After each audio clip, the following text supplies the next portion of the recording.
ज्योतिरादित्य सिंधिया ग्वालियर आए और उनके समर्थकों ने रेलवे स्टेशन पर स्वागत किया। केंद्रीय मंत्री ज्योतिरादित्य सिंधिया ग्वालियर आए और रेलवे स्टेशन पर भाजपा कार्यकर्ताओं और उनके समर्थकों ने स्वागत किया। इस दौरान केंद्रीय मंत्री ज्योतिरादित्य सिंधिया ने कहा है कि प्रधानमंत्री और मुख्यमंत्री जी के नेतृत्व में मध्य प्रदेश विकास और प्रगति के सफर पर निरंतर अग्रसर होता रहे। यह मेरे दिल की कामना है। मैं 4 दिन के प्रवास पर आया हूँ। ग्वालियर के साथ गुना, शिवपुरी, अशोकनगर का भी प्रवास है। अनेक विकास और प्रगति की सौगात है। मेमू ट्रेन अशोकनगर गुना से रुपयाई तक क्षेत्र में ट्रांसफार्मर, नया पुस्तकालय, नई सब स्टेशन, स्वास्थ्य केंद्र का उद्घाटन होना है।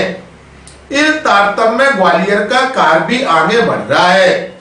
सबसे बड़ी खुशी प्रधानमंत्री जी के हाथों से केन बेतवा सिंचाई परियोजना 50,000 करोड़ की लागत से 13 जिलों को मध्य प्रदेश के प्रभावित करेगी। 9 जिलों को उत्तर प्रदेश में प्रभावित करेगी। वहीं पार्वती चंबल लिंक परियोजना के आधार पर मध्य प्रदेश के 10 जिले प्रभावित हो रहे हैं। 40,000 करोड़ रुपए की योजना है। दोनों योजनाओं के लिए प्रधानमंत्री जी और मोहन यादव जी को दिल की गहराइयों से बहुत बहुत धन्यवाद देता हूँ। दिल्ली के चुनाव को लेकर केंद्रीय मंत्री ज्योतिरादित्य सिंधिया ने कहा है, जहाँ तक दिल्ली के चुनाव का विषय है, जैसे हरियाणा, महाराष्ट्र में चुनाव के समय में जो मेरी विचारधारा थी, भारतीय जनता पार्टी कमल के फूल का परचम लहराएगी। दिल्ली के चुनाव में भी हम सब एकजुट होकर लगे हुए हैं। दिल्ली में भाजपा का परचम लहराएगा। मेले में आरटीओ टैक्स छूट को लेकर केंद्रीय मंत्री ज्योतिरादित्य सिंधिया ने मुख्यमंत्री को धन्यवाद दिया कि ग्वालियर व्यापार मेला एक भव्य मेला हो चुका है। विश्व पटल पर ग्वालियर व्यापार मेला आज उभर चुका है। इसका एक प्रमुख कारण है कि सदैव गाड़ियों की रोड टैक्स में छूट दी जाती थी। इस बार भी मोहन यादव जी को मैं धन्यवाद देना चाहता हूं। मेले में नए कीर्तिमान को स्थापित करेंगे, इसका मुझे भरोसा है।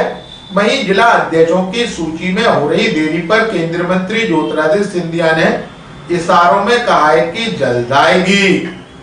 ग्वालियर अभी तक से चर्चा के दौरान केंद्रीय मंत्री ज्योतिरादित्य सिंधिया ने कहा, सबको नववर्ष की बहुत बहुत शुभकामनाएं और ये वर्ष आप सभी के लिए मंगलमय रहे।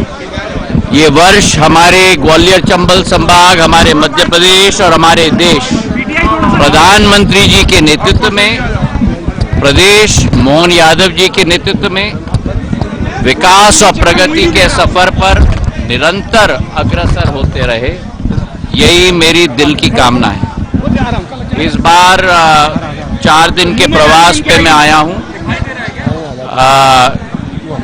ग्वालियर के साथ गुना, शिवपुरी, अशोकनगर का भी प्रवास है।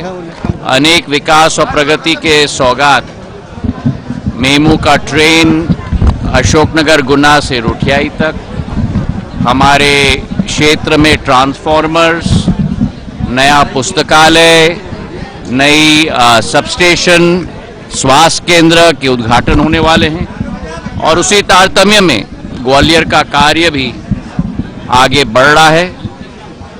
सबसे बड़ी खुशी है प्रधानमंत्री जी के हाथों से केन बेतवा सिंचाई की परियोजना 50,000 करोड़ रुपए की लागत से 13 जिलों को मध्य प्रदेश में प्रभावित करेगी, 9 जिलों को उत्तर प्रदेश में प्रभावित करेगी। और वहीं पार्वती चंबल लिंक परियोजना के आधार पर मध्य प्रदेश के 10 जिले प्रभावित हो रहे हैं, जो 40,000 करोड़ रुपए की योजना है। दोनों योजनाओं के लिए प्रधानमंत्री और मोहन यादव जी, मुख्यमंत्री जी को दिल की गहराइयों से बहुत बहुत धन्यवाद। ग्वालियर चंबल संभाग के सभी जिले इससे प्रभावित होंगे। जहां तक दिल्ली का चुनाव का विषय है, जैसे हरियाणा और महाराष्ट्र के समय में भी जो मेरी विचारधारा थी कि भारतीय जनता पार्टी का कमल का फूल का परचम लहराएगा, दिल्ली के चुनाव में भी हम सब एकजुट होकर लगे हुए हैं और दिल्ली में भी भारतीय जनता पार्टी का परचम लहराएगा, इस बात का पूर्ण विश्वास है। आरटीओ टैक्स की छूट के लिए भी मैं मुख्यमंत्री मोहन यादव जी को धन्यवाद अर्पित करना चाहता हूं। ग्वालियर व्यापार मेला एक भव्य मेला हो चुका है, राष्ट्र पटल पर आज उभर चुका है।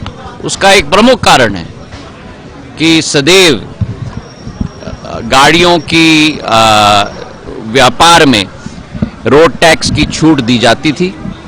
इस बार भी मैं धन्यवाद अर्पित करना चाहता हूं मोहन यादव जी को, और एक नए कीर्तिमान को हम ग्वालियर मेला में भी स्थापित करेंगे, इसका हमें पूर्ण विश्वास है। हो जाएगा भाई, हो जाएगा, चिंता मत करो भाई, हो जाएगा।